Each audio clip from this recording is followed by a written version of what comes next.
Boa noite aí.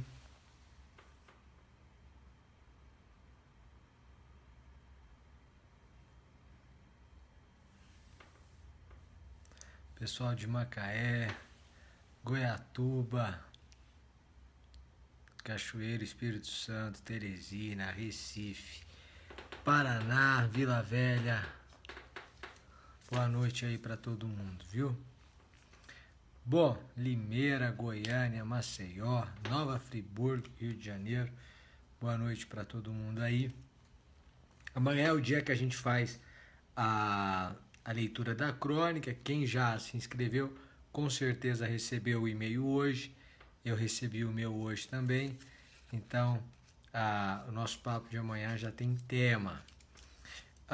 O tema de hoje é lições da mitologia grega 1. A ideia 1 é porque eu desejo tirar outras lições, outros dias, para a gente conversar. Bom, mas vamos lá, pessoal. E quem não se inscreveu no Literatura, é só entrar no meu Instagram, tá lá o link, clicar, deixar o e-mail para poder receber o da semana que vem. Amanhã a gente vai conversar sobre a crônica. Mas vamos lá. Quando você começa a estudar a história, né, da mitologia grega, os gregos vão dizer o seguinte, que no começo havia dois deuses, a terra e o céu, que seria filho da terra. E a despeito de ser filho da terra, eles se unem, coabitam e dão origem a alguns filhos que seriam os titãs. E então o deus céu teria ficado um pouco enraivecido, um pouco desgostoso, porque ele achava que os seus filhos não respeitavam da forma como deveriam respeitar, e aí ele determina que todos os filhos dele e da mãe terra, e da agora mulher terra, ficassem dentro da terra, presos dentro da mãe. E aí ele os oprime completamente e aí eles vão viver sempre oprimidos. E entre os filhos, né, que são os titãs, os filhos do deus céu e da deusa terra, havia Saturno. E aí Saturno vai dizer o seguinte, que a mãe terra, quando Saturno fica maior, vai dizer, olha, você vai lá no céu e aí você vai se vingar, e dá para ele uma arma de diamante, uma lança de diamante, e conta a história da mitologia grega que Saturno chega e enquanto o deus céu dorme, Saturno pega e o atinge com a lança, inclusive em seus testículos, e o mata. Antes, quando ele acorda e percebe, o deus céu então solta uma profecia a Saturno, dizendo a Saturno que como ele ousava derrubar o soberano, o deus soberano, que então mandaria em tudo. E então ele diz o seguinte, que Saturno, assim como depôs, assim como matou, Saturno também seria deposto, Saturno também seria morto. E aí Saturno fica incomodado com essa profecia, com essa espécie de profecia. Aí depois de um tempo ele vai e se casa, né, se une a Cibele, que é sua irmã, e dá origem a filhos. Só que diante da profecia do pai, ele não aceita Cibele ter filhos. E a mitologia vai contar que quando Cibele conta para ele que está grávida, ele primeiro finge que está bem, aí ele pede para Cibele apresentar a criança assim que ela nascesse, Cibele a apresenta e ele come a criança, a primeira delas, que é Juno. Depois, todos os filhos que Cibele tem, ele os engole. Então ele vai engolir Juno, Platão, Netuno e aqui Vesta, e vai entre eles Júpiter, que é o último deles.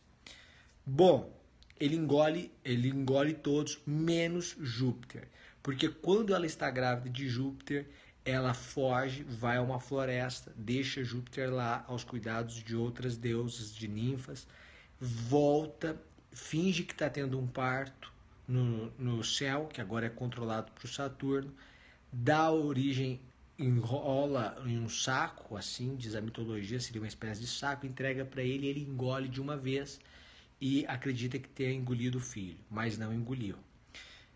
Júpiter é o único que consegue se sair, cresce.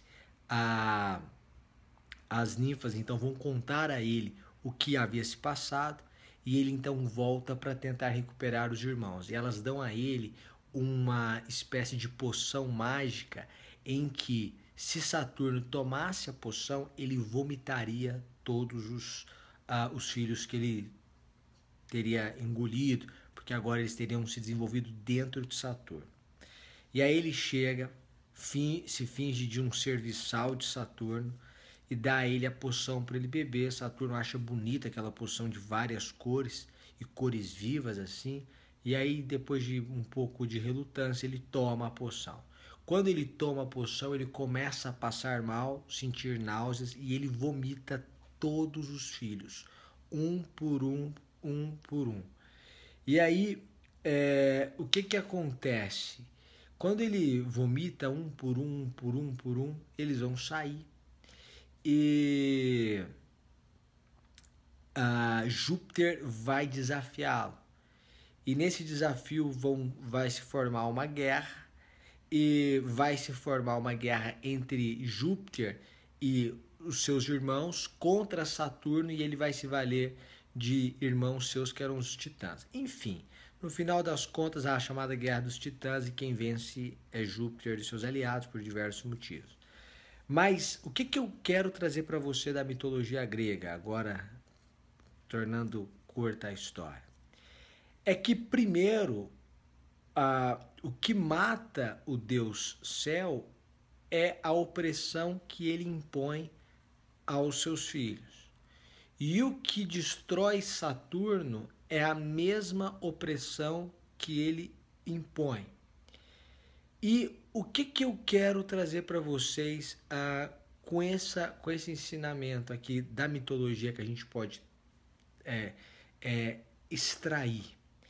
É que, na verdade, só se termina com um ciclo de maldade ou com um ciclo ruim através de uma atitude boa. Porque se você perpetua a opressão, essa opressão acaba te destruindo. Mas como é que eu quero trazer isso para você perceber a ideia? É assim, olhe primeiro numa relação. Se a relação do pai com o filho é uma relação de opressão, não vai chegar à morte, vamos supor, mas à destruição da relação. Se a relação do marido com a mulher é de opressão, em algum momento essa relação é destruída. Agora imagine se essa relação de opressão é consigo mesmo. Será que você, quando começa a se punir o tempo inteiro, você não se permite a felicidade, não se acha justo ou digno dela, isso não vai conduzir você à própria destruição? É essa a ideia que eu quero trazer. Será que você não tem se oprimido? E essa ideia de uma auto-opressão, a mitologia vai ensinar que ela vai levar inevitavelmente à destruição. Então, qual que é o problema do pessimismo? O problema do pessimismo é o seguinte, é que se você começa o tempo inteiro a dizer que não vai dar certo, a dizer que para você não dá, que você não tem capacidade, então você fica oprimindo o tempo inteiro os seus sonhos, os seus desejos, isso em algum momento vai causar uma destruição. Essa ideia que a gente extrai da mitologia é que se você não mudar a sua forma de se relacionar consigo mesmo, você vai causar a sua própria destruição. Essa opressão de si mesmo, você sendo seu próprio ditador, ela não resolve o problema. Na verdade, ela cria um a mais. A gente tenta ser um pouco ditador quando a gente tenta imprimir um estilo de vida saudável ou um estilo de vida disciplinado, corrijo. E quando você tenta imprimir um estilo de vida disciplinado, isso tem que ser feito com prazer. Você tem que se convencer de que isso é o melhor para você. Bater um papo consigo mesmo, isso é fundamental, eu acho. E você se convencer, dizer, olha, o melhor para você é isso, o melhor para mim é isso, eu acho que assim eu vou conseguir me desenvolver mais, então eu preciso acordar um pouco mais cedo, eu preciso dormir um pouco mais tarde, porque eu vou estudar, eu preciso me dedicar a esse projeto, ou eu preciso trabalhar um pouco mais nesse ponto, eu preciso emagrecer um pouco, eu preciso mudar minha relação com as pessoas que estão perto de mim. Você se convencer disso. Não adianta, ai não, eu comi, nossa, eu sou a pior pessoa do mundo, eu não vou sair hoje, esse final de semana eu não vou fazer nada, eu não vou conversar, eu sou a pior pessoa do mundo, incompetente, indisciplinado. Não, esse tipo de opressão que você se impõe, de auto-humilhação, é, vai causar a sua destruição. Então isso vem desde a mitologia, a ideia de que você pode ser o maior causador da sua própria destruição. Então, o que eu quero de você é que você mude a sua forma de se relacionar com os outros, mas principalmente consigo mesmo. Seja um grande inspirador de si mesmo. Então você vai chegar a uma relação consensual consigo mesmo. O que eu preciso mudar? Eu preciso mudar. Como é que eu vou mudar isso? Olha, eu acho que esse é o melhor caminho, você é capaz, eu sou capaz disso, eu consigo fazer isso. Não, então eu vou acordar mais cedo, por quê? Porque é o meu projeto, eu vou colocar na frente do meu quarto escrita aquela frase, eu vou colocar, tem uma aluna que colocou a foto da posse de alguns juízes, e ela quer ser juiz, e ela colocou a foto da posse perto de onde ela estuda. Então, a foto de alguns juízes tomando posse, e aquilo inspira ela todos os dias. Ela consegue ser disciplinada, mas com os olhos brilhando. Você não precisa de uma faca no pescoço para fazer o que deve ser feito. Pelo contrário, você tem que fazer aquilo que deve ser feito porque você tem um objetivo maior. Então, assim, o que você precisa é criar formas de se motivar, de se ajudar, sem ser através da opressão, sem ser através do terrorismo. Eu não faço terrorismo. Então aquele negócio, você tem que morrer de estudar. Não, você tem que estudar muito, porque o seu projeto de vida é muito maior. Você é uma pessoa com potencial que tem que explorar esse potencial e aí você vai chegar muito longe. O que você precisa é mudar a forma de estimular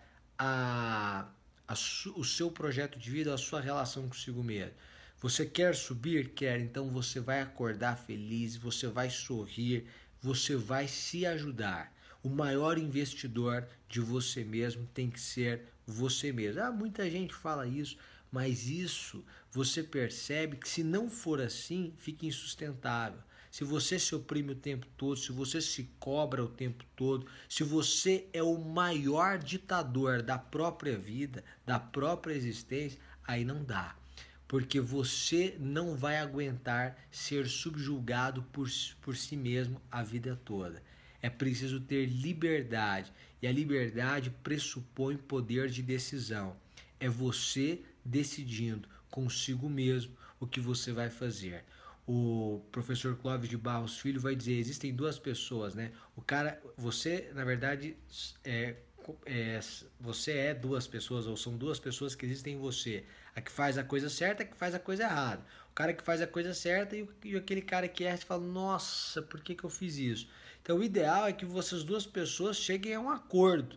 E isso pressupõe liberdade, que é poder de decisão. Chegue a um acordo consigo mesmo, mude a forma de se estimular. O que eu quero extrair para você dessa história da mitologia que eu contei aqui hoje é que se você continuar uma relação de opressão com os outros, você vai destruir a sua relação com os outros. Se você continuar essa relação de opressão consigo mesmo, você vai se destruir. Não vai dar para você continuar o seu projeto de forma saudável. Então mude a sua relação consigo mesmo e se alimente de muita coisa positiva que você vai criar. Chegue a um consenso consigo mesmo e essa é a ideia, tá certo? Gente, é isso que eu queria conversar com vocês. Sobre os vídeos, tem alguém que baixa e coloca no YouTube. Eu também vou colocar no canal lá no YouTube. E aí vai estar lá também, eu acho. Tá certo? De qualquer forma, é isso que eu queria conversar com vocês. Um beijo enorme e até mais, gente. Tchau, tchau. Uma boa noite. Até amanhã com a Crônica.